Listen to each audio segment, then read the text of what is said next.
Welcome to Luca is a Billionaire, where the only thing I invest in is your answers. You start by selecting complex or a plus by mode on your calculator. This tells it to accept imaginary units. Next, make sure the angle setting matches your problem, degrees versus radians, because conversions change results.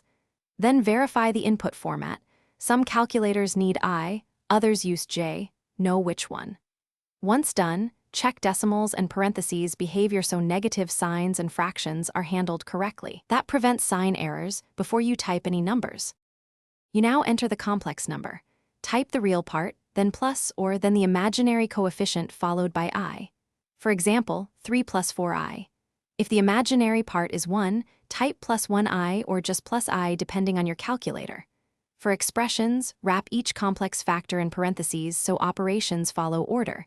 This avoids accidental distribution errors. Also, store a complex value in a variable if you reuse it, because repeating long entries causes mistakes and wastes time. You perform the calculation using the arithmetic keys or dedicated complex functions like abs for magnitude, arg for angle, and conj for conjugate. Once you have a result, convert to polar form if a magnitude angle answer is needed. Many calculators offer a built-in conversion.